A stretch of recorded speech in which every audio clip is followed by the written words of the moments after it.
Welcome to Chamber Talk, and today we have the CEO of First 5 Orange County, Kim Goll. Thank you very much for coming here today. Yeah, thanks for the invite. I'm so happy to be here. So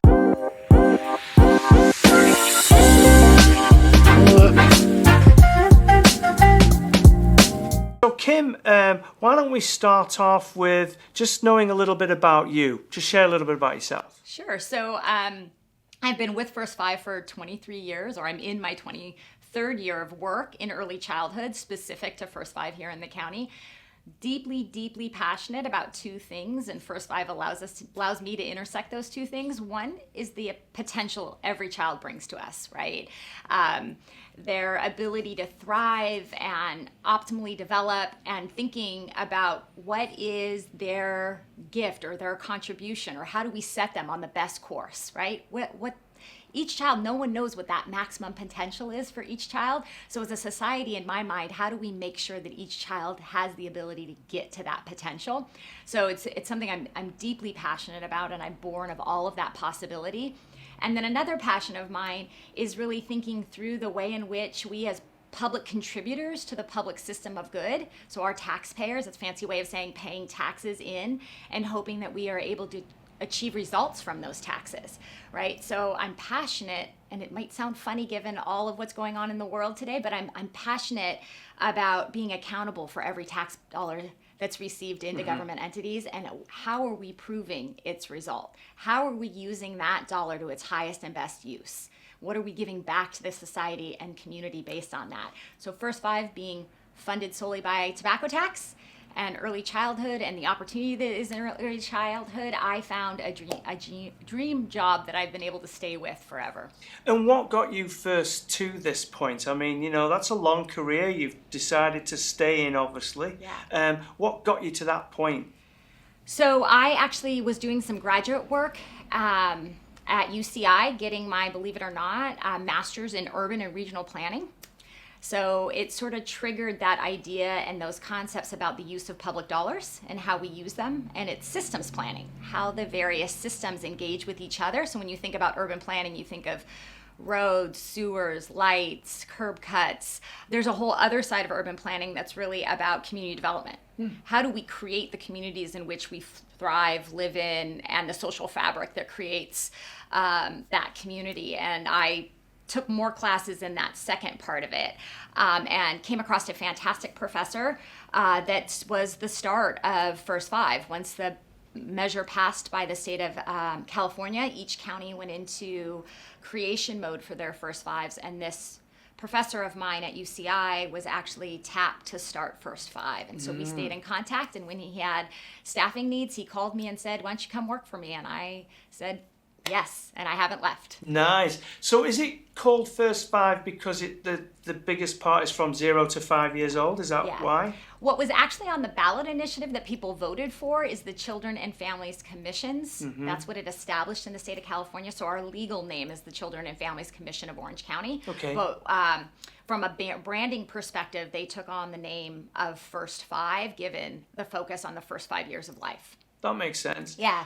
And do you feel that, I know this is a silly question because it's almost like, well, of course I do, but do you feel that everything you're doing just off the surface is you're going in the right direction where it's being accomplished, or is there more that could be helped or pushed towards achieving goals? That's really a yes and question, right? Yeah.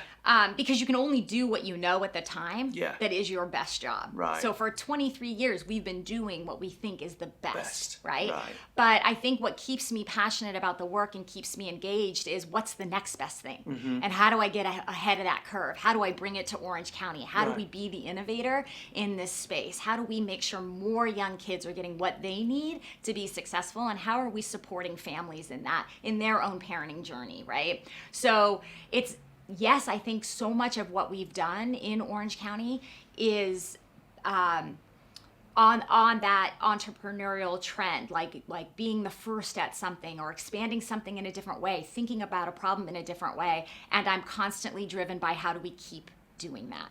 How do we keep this work fresh? How do we keep turning out for the citizens of Orange County and our youngest constituents?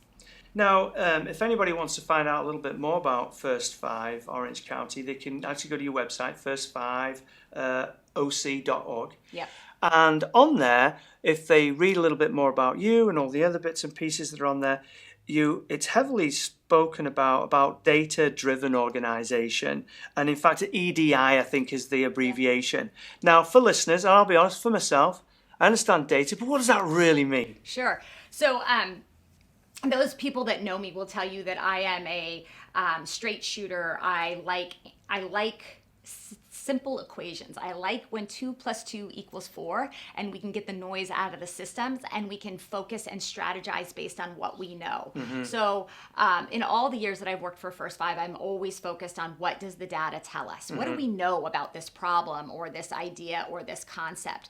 So 25 years ago, when the voters passed the Act, Proposition 10, adding the extra tobacco tax and bringing it back to the counties to improve health and education outcomes for kids, the first question that should come to everybody's mind is, well, how are the kids? Right? What problem are we trying to solve? Right, yeah. So EDI, or the Early Developmental Index, is the summative indicator of how well we're doing, right? So it looks at child development in and around the middle of a child's kindergarten year of public kindergarten.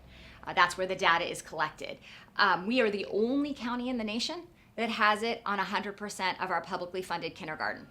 Wow. So no other county has the level of data that we have in terms of being able to account for every child that's in the public school system. Right? And this data is collected from the schools, I'm assuming, right? Correct. Right. So we're in partnership with the schools.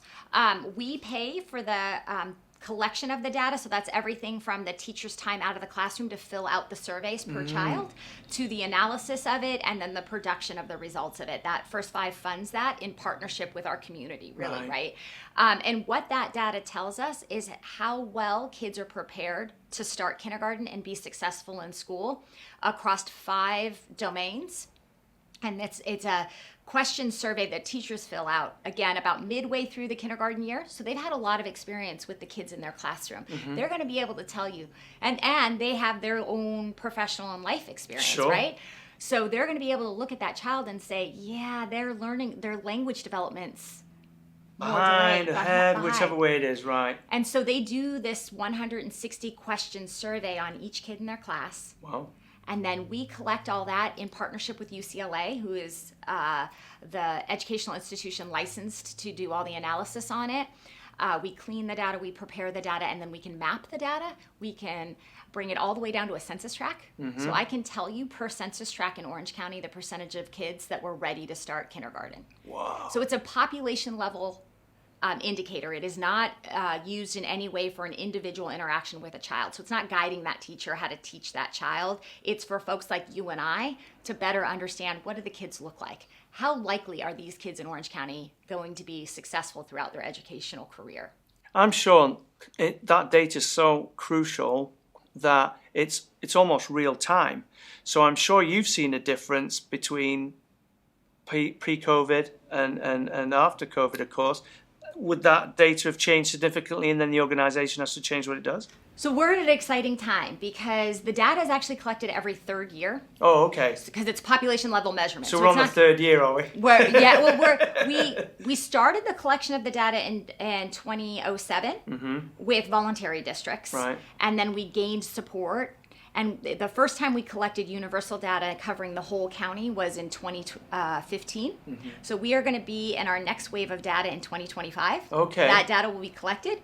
Those are the starting of what we think we'll start to see some COVID effects potentially, where the kids spend more time at home with less interaction with others and other less things, variety in their interaction. We don't really know. Right. So the data could have got over it by now. Right. We don't know. We don't know, right. Everybody has their predictions about what that data is going to tell us, but we're really interested to see the trends, right? Because we first in 2015, and then we've got a series of it, and this will be our next trend, so we can start to see the trend line. What we know from old data is that about 52% of the kids are ready to start kindergarten. Wow. So it tells me we have a lot of work to do in Orange County, right? And the data is collected on the traditional things that you think about, like holding a pencil and their readiness to write, or letter recognition, number recognition. But it also looks into social and emotional readiness, Mm-hmm. right? What's their ability look like to sit and learn and be a good partner in a classroom, help a friend out, ask good questions, respond appropriately for a 5-year-old. I want to be careful that we don't have expectations above 5-year-old behavior. These are expectations at a 5-year-old behavior. Right. That helps us then design where we want to invest our money, what partners we're working with, how the school district thinks about their incoming kindergarten class, what our childcare providers in that community are working on, what they're thinking about, doing a whole bunch of technical assistance with the community that is really serving up these 5-year-olds to be successful in kindergarten, right? So as far as what I'm understanding is, obviously you've gone through this before yourself. However, this is a new wave. And without talking about predictions, because we could be here all day long thinking about that, apart from you then reporting or sharing what your findings are with all this, what else does First 5 Orange County do? Do you help provide some form of what people should do for programs? Do they give them information? I mean, I'm sure it doesn't just end with the report, right? No. So First 5 wears a lot of different hats, so you can think about them as levers, right? We use our tools that we use. So first and foremost, and what we were set up to do is distribute the Proposition 10 tobacco tax. Right. Every county has a First 5. All of us get an allocation of funding based on our birth rate. Mm-hmm. And so my first and foremost responsibility is how do I distribute those funds to benefit health and education of young children. So using the EDI example, we use EDI to help inform how we're going to fund, right? Mm-hmm. What we do, it informs everything we do. But other tools that we use is to gain public awareness, right? Talk about issues within our county. You mentioned my love of data. A good example of where we've really used data to convene and to change the conversation is around our childcare landscape work. In 2020, we did a landscape analysis of what childcare looked like in our county. And what we found out is we are woefully undersupplied for childcare. Oh. Right? We have one licensed slot of infant and toddler childcare for every 23 kids demanding that slot. Wow. We also serve less than 5% of kids in subsidized programs. So there is an enormous amount of families that need subsidized childcare that have zero access to subsidized childcare. Wow. Right? So thinking about just those two levers, our funding and the data, right? So we did the landscape analysis, and it's like, what's now? What are you going to do now, right? So we convene people, we talk to people, we highlight success stories. We're in and talking to cities thinking about, okay, what have you learned about your childcare needs in your own city? Let us do a city report for you. Let us really talk to you in language that you understand in terms of your economic development constraints because you don't have enough childcare in your city. Let's talk to you about some TA that we can work on with you about easing requirements in your city to become a childcare provider. We've also run, and we're about to start one, so this will be interesting to your North County listeners, childcare incubators, where we train families, individuals that want to have start a childcare business in their home. We partner with the Small Business Administration and Cielo, a nonprofit out of Huntington Beach, and we work with individuals so that they can be successful business owners, helping us also increase the childcare supply, right? So we use data in all different ways. So I've talked about direct funding. We want to see this outcome, so we're going to give a grant to this nonprofit, or we're going to work on this outcome together and try and change the number based on that. Then we think about our use of data and the power of data and convening and public awareness and highlighting and shining a spotlight on what's working and what doesn't work and getting more people into the room to have conversations, particularly on thorny issues like childcare supply, right? I don't have enough money to fund us out of that problem. Of course. Right? And then we will look at systems challenges, where a good example of that is there's been a lot of conversation about Medi-Cal, right? Particularly Medi-Cal services for kids. What does the data tell us about Medi-Cal services for kids? We just had a big expansion of Medi-Cal services, frequently referred to as CalAIM.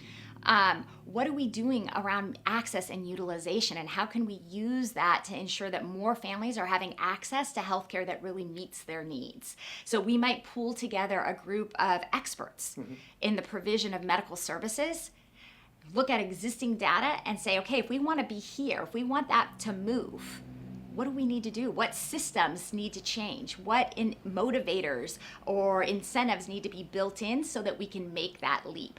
So again, we have a lot of different tools, and we engage in community and partnership in lots of different ways. Money, which is often what we're tied to when people think about, is one element of how we do this. But we have a tremendous amount of tools that we use. So you were mentioning before about childcare, and obviously there isn't enough anymore. And I know a lot of childcare businesses did go out of business during COVID. Yeah. And you were mentioning, obviously, there's ways of going around it. And just like anything else, it's never just like a quick fix or what you have to do. If somebody was looking to either go into that type of world and start a business with childcare, or even more so, you've got a small childcare a business who've been in the world for a little while and they want to expand, because I think that would probably be even better because they're already set up.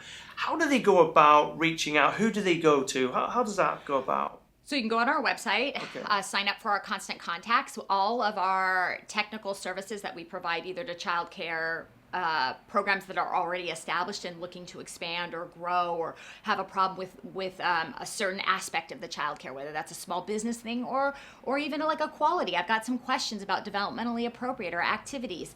All that you can get on our constant contact. We also have a universal inbox, so you can email us your question, and we will respond. There's a lot of work happening in the county around childcare and increasing the quality, getting access to our childcare providers, that we can ensure that businesses that are providing childcare get access to. And other things, we look. I don't know if it falls in the same bracket, so excuse my ignorance. So things like Boys and Girls Club and other after-school programs like that, do they fall into a similar bracket? They can. So there's several Boys and Girls Clubs or YMCAs that are actually providing childcare. They would be absolute, and many of them benefit from work that we do. We have good partnerships with a lot of them. Some of them are only school-aged kids, right? So, which is great. Keep doing that work. Right. Somebody needs to look after them too. We need you to do that too. I'm not trying to drag people that don't want to be in early childhood. It's because they're younger. Right. But we want to focus and make sure that that they're partnering maybe with the childcare community in their neighborhood, right? Because those kids likely will get after school services come kindergarten, first grade. So if they're seeing stuff and they want to partner, we can help build that bridge too. Now, just off the top of my head there, I had a conversation with the Providence St. Jude's CEO a couple of weeks ago, and Laura was mentioning that they wanted to start some type of program for everybody who works at the hospital. Is that also something that could tie in, or is because it's maybe looking at one thing it doesn't work? No, absolutely, big organizations. It ties in. It's part of what we do. We want to elevate and celebrate and shine a spotlight on businesses that have figured out a way to think about childcare differently and uniquely. So in Lake Forest, we have a company called Applied Medical that has on-site childcare. A couple of years back, pre-COVID, you heard about Disney's contribution to childcare for their employees.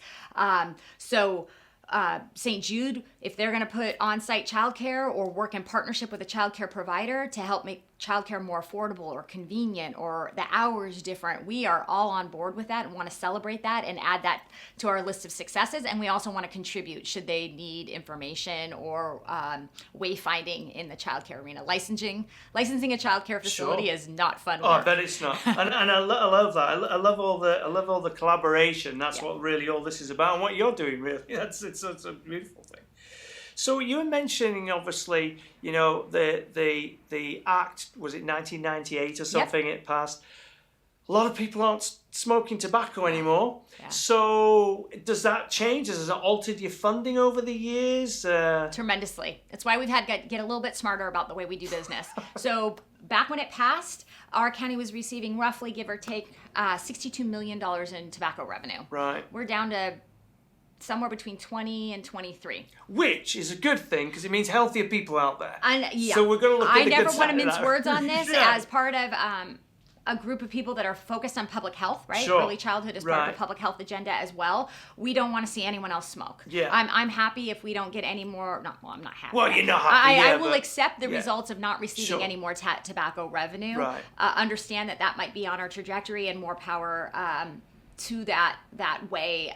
We want everybody to be healthy, but it is an ongoing challenge for us. Mm-hmm. When the proposition was established, if you can flash back in your memory, 25 years ago, 30 years ago, not as much was known about early childhood brain development, right? We kind of thought kids weren't ready to learn. No. They weren't learning, right? Yeah. They were If you had kind of sitting in the ADHD, corner. you were lazy. Yeah. Yeah. Yeah. Or it was just something you had to make sure they didn't hurt themselves. Right. But you weren't really thinking about what engaging in quality activity might look like with a child and how you prioritize that. Right. So that research was just coming out, and you heard a lot of buzz around, 90% of the brain's neurodevelopmental pathways are laid by the age of 5. So now, flash forward 25 years, you got a lot more people that understand, Yeah. want services, want to do right by their kid, know how important and the urgency of it, and you've got an absolute pressure cooker of a situation, Sure. right? And you've got declining revenue. So we absolutely have changed our strategy to start thinking about systems. We need the public systems to respond differently. Okay. Our public systems were established before we understood how important early childhood was. So when you think about how the public spends its taxpayer dollars, it's not in 0 to 5. Yet the research, the economic research on the return on investment for every $1 spent in early childhood and its return on investment outweighs anything spent older in life. Right. We still haven't switched our public funding. So we're up in Sacramento educating people, making sure people understand how important it is to invest and what the consequences are when we don't invest. Right. Because when we talk about neurodevelopmental pathways being built in early childhood, what we need to understand, it's not just positive ones, which are fantastic because they're growing and they're building. And you often hear the quote of how many vocabulary words kids have when they're in a really high quality versus a low quality. So it's that. But what we also need to be thinking about is detrimental experiences stunt growth. Right? So, and we can't undo that. No. We have a set time frame. Doesn't mean that if you've had to buy a child, Well, it's the development of your brain too, isn't it? It's bits you're missing. Right. But the amount of money, the work it's going to take to undo this, Yeah. we need to 10 times. Yeah. Yeah. So for First 5, we really I talked a little bit about systems, which is also one of those things that people are like, yeah, systems, it's the new buzzword, right? Everybody's got to change a system. Yeah. So I like to break it down into a couple of different ways to think about systems. We actually absolutely are going to use our money to interrupt systems. Sure. And to show benefit when practice change and you prioritize young child development, what is the potential? We show results and we use our funding to do that, right? Yeah. Or to motivate change within a system. We're going to push a system in a certain direction so we know it's the right thing to do. Right. But we're also going to do public will building, which is like EDI or our childcare landscape, where we're building the public's ability to be thoughtful about these problems. Help us think, right? And then we're going to try and enact policy change. Right. We're going to spend time with our local delegation, reminding them about the important investments in early childhood and prevention, and how do we grow those, and how do we take a little bit from the older age and drive that investment to a younger age and prove to them that it can work. Really, it starts from the universities as well, because the universities, they want kids they want to stay in business. They earn a lot of money. Yeah. Especially the private ones. I think they should kick back a little bit of money towards the system because they're their future. It's really cool, and I don't know if we're still recording, but there is great work within the university system in terms of evaluation and education and building that public will. So we've done some work with UCI to prove our outcomes.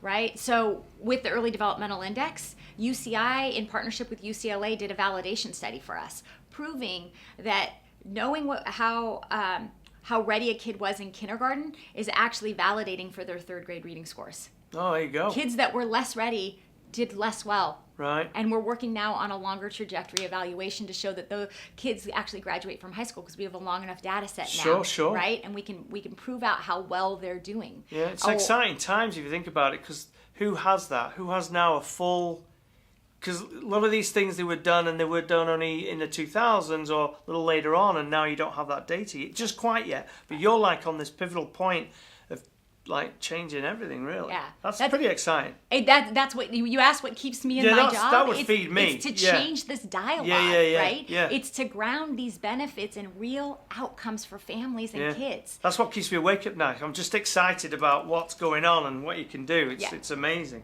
Yeah. So we're gonna switch back a little bit, because I wanna ask you more of a personal question, because when you're a C-suite executive or a CEO and you're running a large organization like this, there is a lot going on all the time. So a two-part question really. What grounds you and brings you back down to earth, and how do you manage to fight your time to spare time with your family too? Because it takes up a lot when you're doing these types of jobs. Yeah, so let me take a deep breath, because that is probably a really hard question. I joke all the time, but I deeply mean it from my heart. I am a reluctant CEO. This is not the career path. I didn't wait when I started at First Five and say, oh, I can't wait till I can lead this.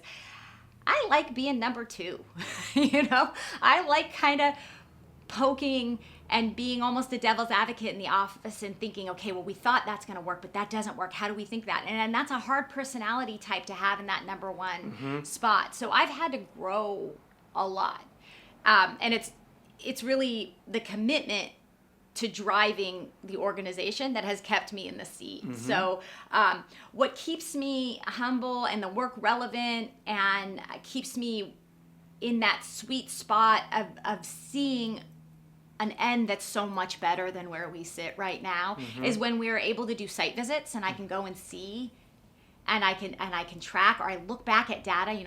Again, people joke with me that I'm kind of a nerd, and I look at data, and that data is what motivates me. But when I look across and I see significant improvement, it's a proof in the pudding. You bet. Right. It reminds me that the Kim that started at 20 whatever is still me. I switched offices, but what motivated me then, and what I've been working on, and what's been proof of concept, I still need to do it. The work is still there. There's still more work to be done. So I love going out in the field. I love going on site visits. I love engaging with people who are actually developing and performing services.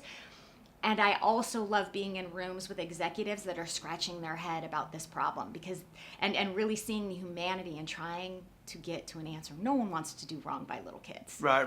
Yeah. But it's the dream of how do we do it better. That is like, okay, I want to be in that room. I want to brainstorm. I want to roll up my sleeves. I want to get a whiteboard, and I want to start mapping out what change could look like. Right. And who would you say, or who've helped, been whether a mentor or somebody who's helped you along in your career? Who would you say that was stands out for you there?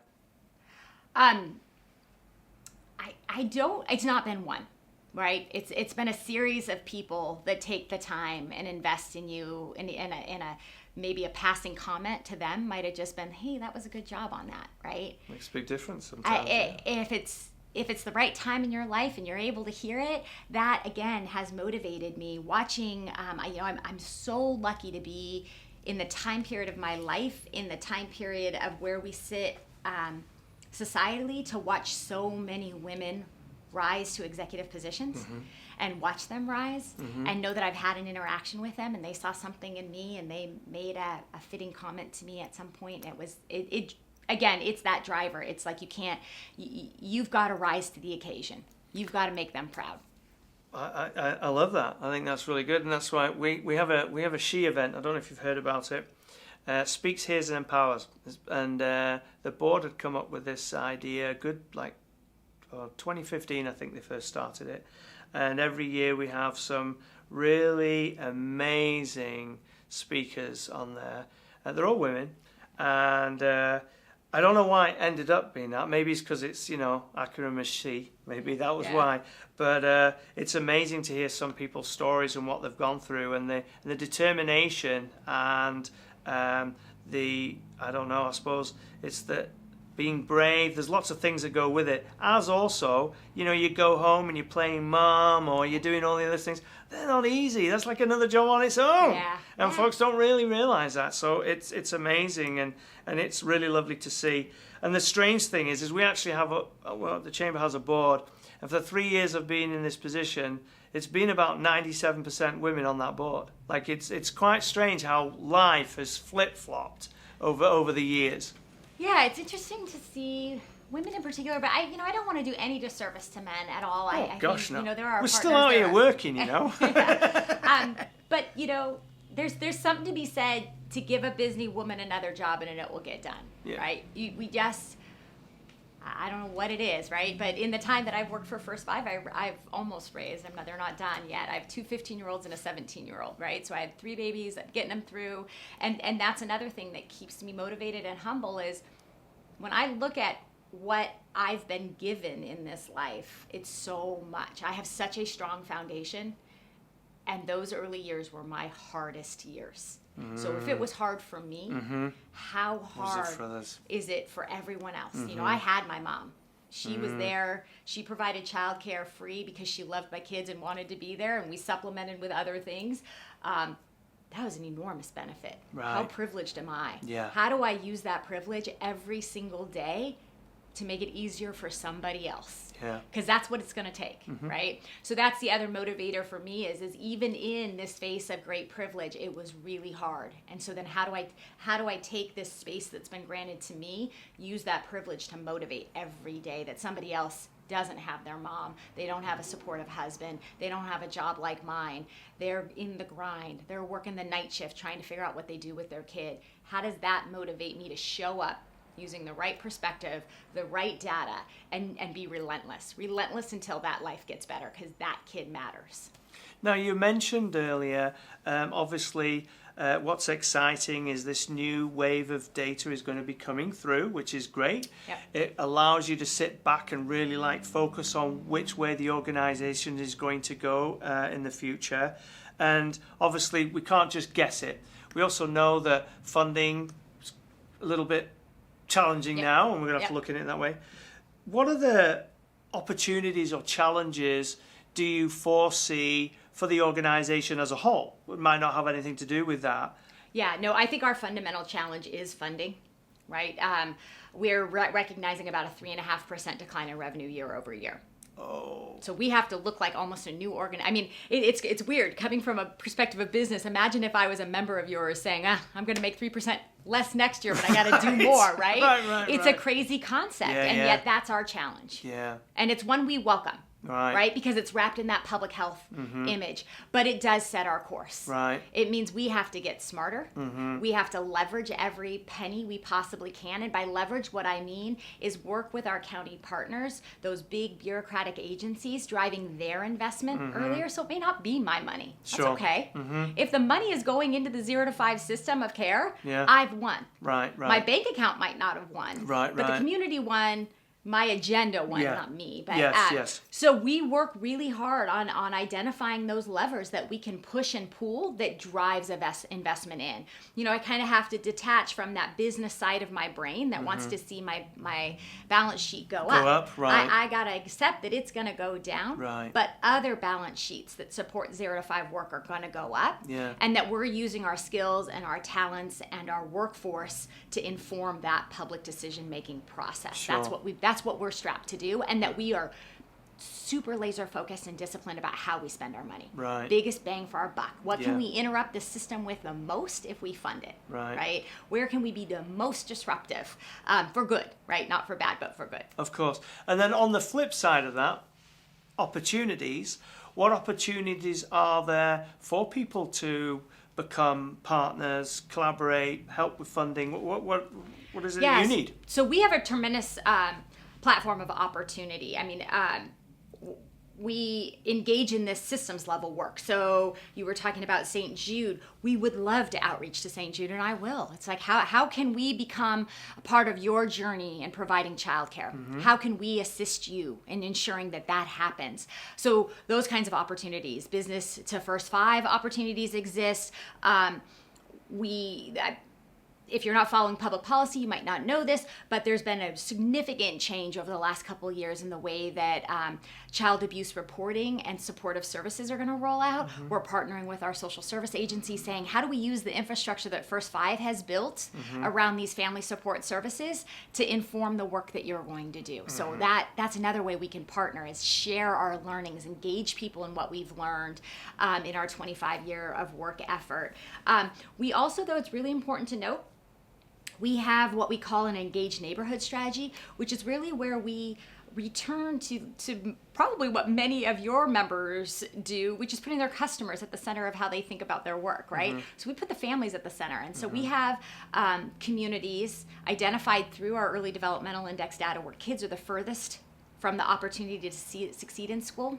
And we work within that community, engaging one-on-one with parents, talking to them. If they were given some money, what would they do as a community to improve those numbers, and how do we invest in that? Right. How do we support them in doing that? So the opportunities run the gamut. If you're a business, we want to engage. If you're a big public entity rolling out a benefit or thinking about something, we want to share our learnings with you. We want to contribute our workforce to your workforce. And if you're a family and a parent, we want to hear from you, and we want to work with you and see how we can support you.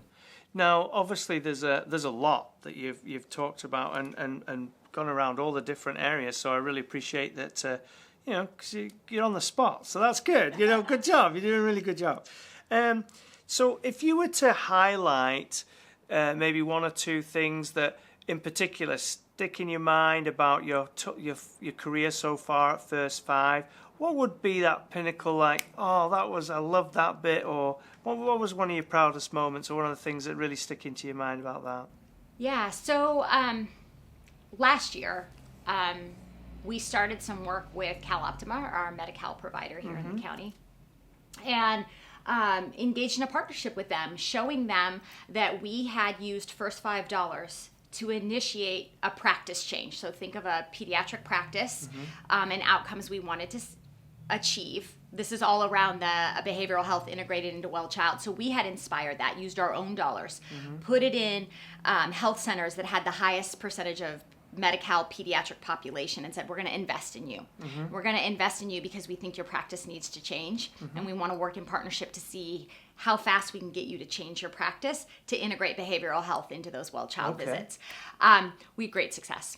We had more than 5,000 kids receive more comprehensive care. We had pediatricians saying, this is a fantastic model. We love it. Wow. We like this model. This model works. Yeah, we had some growing pains. Yeah, it was hard. Thank you, First Five, for taking the financial risk out for us. So we actually came and invested in those clinics, used our dollars to change that, to expedite that practice change, access that Medi-Cal benefit that was new to them that they could actually bill for. Proof of concept. We did it. I took all that learning and I went to CalOptima and I said, partner with me. Sure. This needs to grow. Yeah. And they delivered. Nice. They gave First Five $1.8 million. Wow. It will be in 10 more clinics. Wow. And by the end of this year, the end of 2025, we will have that practice change in 15 clinics in Orange County. One of the biggest implementations of an evidence-based model that we know produce better social emotional outcomes for kids and families, better healthcare outcomes, linkage to early intervention services. And so I get chills just talking about what a fantastic opportunity in my life to be at the nexus of change. I didn't develop that model. No. Right? No, but I just researched it, found it.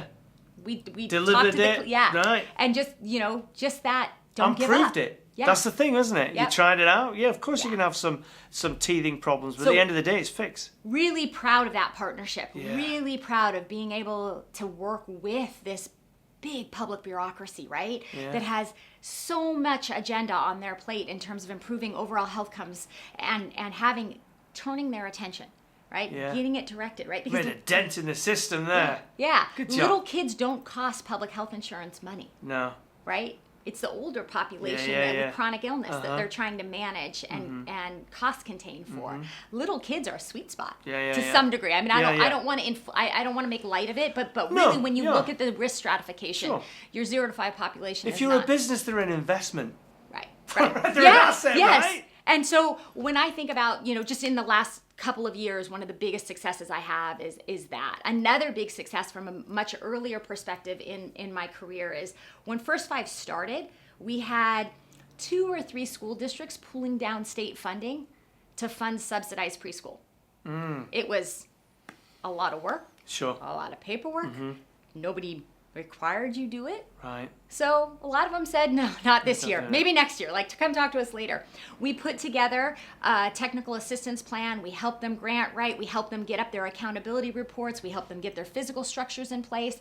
And now, looking back on it, we have all but 2 districts that aren't eligible, all running state preschool. That's a number of kids that have access to a learning environment that they wouldn't have had access. Yeah, that's right? good in the 20s and 30,000s. When we talk about systems, these are the kind of systems pulls and pushes that we're trying to do to drive investment, right? Either the funding stream exists and we're not grabbing it, or the funding stream needs to be redirected. So those are the things, again, that excite me. A couple of 2, like, you know. Yeah, no, I get it. I hope. So how many kids at that age are there in Orange County, roughly?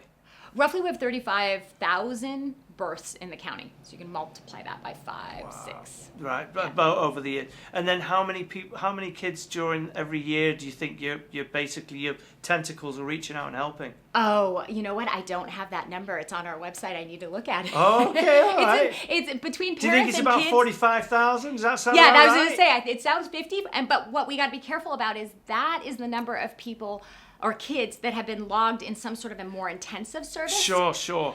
We have a bunch of... That's still a lot. It is. It's a tremendous amount. I'm proud of that number. Yeah. What I want to reinforce, though, is we have a lot of like publicly consumable stuff out there that we don't really know how far our reach is. We have a tool called Kid Builders. It's up on our website. Right. It is developmentally appropriate activities that families can do, broken down by age and developmental domain. So even for infancy, all the way up to their 5th year, it'll give you, like, if you want to build your kid's social competency, here's 3 or 4 fun activities you could do with your kid that would help to do that at all of their ages. Gross and fine motor skills. All things that you have in your home, they're easy. But we've all been there as parents. You sit on a Saturday morning and go, oh my God, what am I going to do? What am I going to do today with this little thing that's running around like a tyrant, full of energy, right? Yeah. It reminds us that just turning on music and dancing builds gross and fine motor skills. Right. Turning that music off and freezing helps with executive function, right? Self-control. Turning it back on. Right. All these kinds of fun activities, reminding parents that they're their kids' first and best teachers. And it's fun. How do you have fun? Without a lot of money, with the things that you have in your home, right? Like we all probably grew up banging on pots and pans. Yeah. Reminding a parent, that is fun and developmentally appropriate, right? Get down on that floor and bang on some pots and pans too. Make up funny songs, right? Think about rhyming and letter recognition as you're doing it. So we have that tool. It's available to anyone. I'm deeply proud of that tool. So that 50,000 number is kids that actually receive some level of more intensive service, but our reach is far broader than that. That's amazing. Well, congratulations on that. Congratulations on all the things, actually. That's amazing. And good job making a dent. I like that. Trying, man. Like that. So we get into this part of the episode where we always ask our guest if there's something that either we've missed or they wanted to just generally share with the audience. It's almost like, rather than a question, what do you want to share? So I wanted to give you just a moment there to reflect and think, well, I'd like to share this. What I would want folks to come away with are a couple of priorities. Is thinking with intention about prevention, right? We all know about the crisis and the crisis management that comes from teens and adults. But until we as a society start to think about prevention and prioritize prevention, and that happens everywhere, right? Every decision that we make, remember to prioritize prevention. That if we want to get to a society where we value children and we value what they bring into the community and what their potential is, we got to prioritize prevention in every way, shape, or policy and perspective that we bring is, if I could wave a magic wand, it would be having families and individuals focus on prevention. And the second one was the partnership. First Five is here to partner. We are here. We don't know it all. We don't have all the answers. We have some really great data sets. We are, every single one of my team members, I speak for all of them. They're a fantastic group of individuals. stand ready to partner, stand ready to learn, stand ready to problem solve in community with people, with parents, with school districts, with childcare providers, with healthcare providers. We are here, and that door is open, and we want to engage. I love that. That's awesome. Yeah. I think we'll wrap it up on that. So thank you very much for coming on today, Terrific. Kim. That's just fun. Amazing. Thank you for those who are watching or listening today. For more videos or podcast episodes, visit nocchamber.com and select podcast at the top of the page.